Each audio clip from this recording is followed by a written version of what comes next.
Picture a quiet monastery on a hill. Not the Instagram retreat version with vegan lattes, but actual quiet.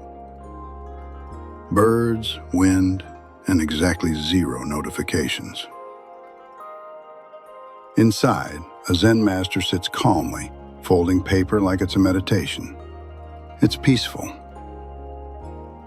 Then someone shows up who looks like they've been living inside their own head for the last 3 years.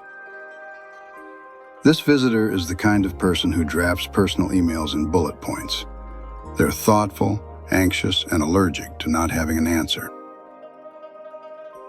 The visitor bows and asks a question that has been floated around for centuries. Master, what is the sound of one hand clapping?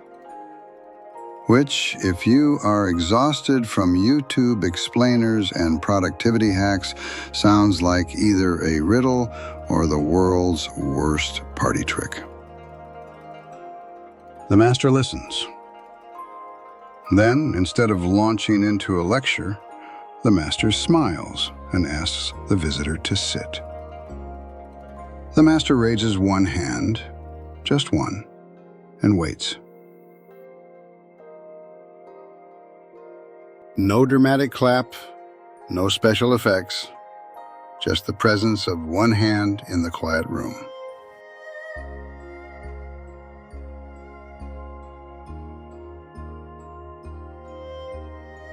The visitor squints, ears straining, trying to catch a sound that shouldn't exist.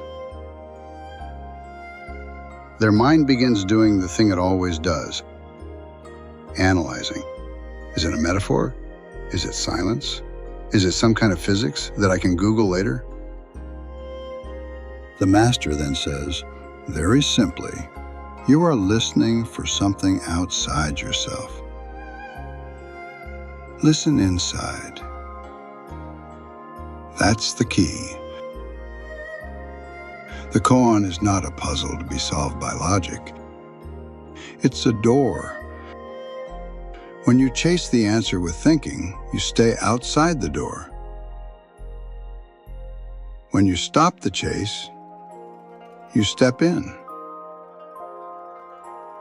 The sound of one hand clapping is not about air hitting the palm.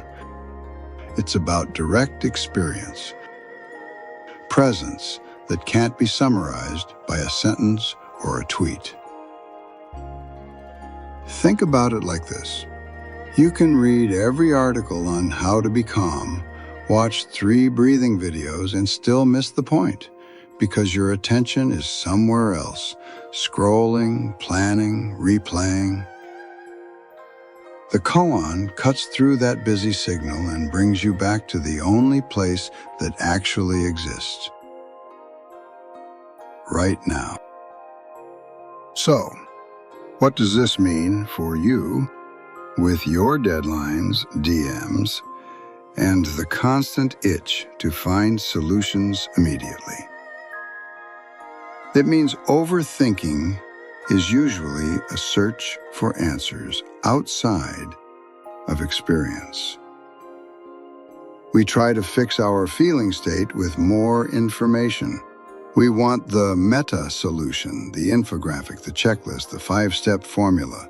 But the thing you're looking for may only show up when you stop treating life like a problem set and start listening. If you want to stop the noisy loop, worrying about every possible outcome, try listening to the quieter stuff. Not the inner monologue that does all the forecasting, but the feel of your breath, the subtleness of the moment. That's where the answer, if an answer is even needed, appears. So next time your brain spins, like it's got a subscription to worry, remember the one-hand trick. You don't always need more data. Sometimes you need less noise and a hand on your heart. That's the whole point.